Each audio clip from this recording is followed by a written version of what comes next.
ya. Bueno, buenos días, Enrique, ¿qué tal? Bueno, ya sabes que hoy es el Día Internacional de la Lengua Materna y bueno, pues queríamos conmemorarlo aquí en Zaragoza, del Partido Aragonés además, pues bueno, hablando con una persona que viva en Zaragoza y que hable aragonés, que es una de las lenguas maternas de esta tierra, una lengua originaria. Y nada, pues queríamos saber pues qué te parece que se conmemore pues este día, ¿te parece bien? ¿Crees que es importante?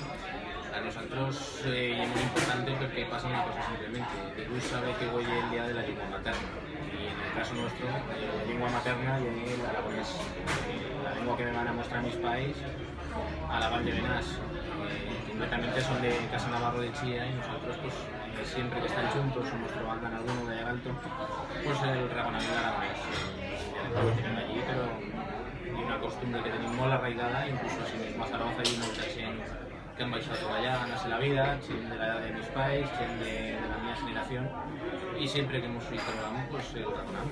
De hecho, ahora están intentando pues, que los críos, pues que los dos en el carnet.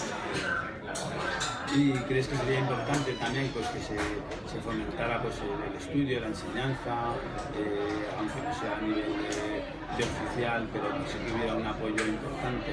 Mosca la ayuda porque hay una lengua que se pierde porque cada vez se saca menos. Se considera que hay una cosa que es solo de los viejos, que no vale tan res.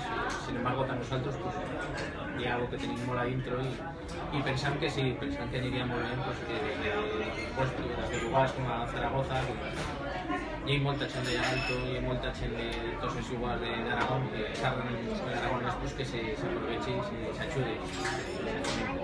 Sí, bueno, a mí también me parece muy importante. Yo creo que conservar la cultura, las raíces, nuestra lengua originaria, pues yo creo que sí que es muy importante. Un pueblo que no reconoce su cultura, que no la cultiva, pues bueno, al final no va a tener futuro, ¿no? Y también es un tema que hay que evitar politizarlo y simplemente pues apoyarlo como un valor cultural importante para todos.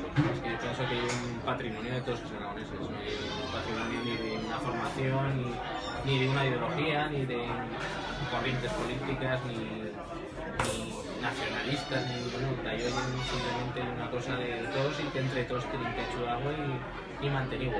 Pues estoy totalmente de acuerdo contigo. Oye, pues nada, un placer hablar contigo hoy en este día de la lengua materna y nada, venga, muchas gracias.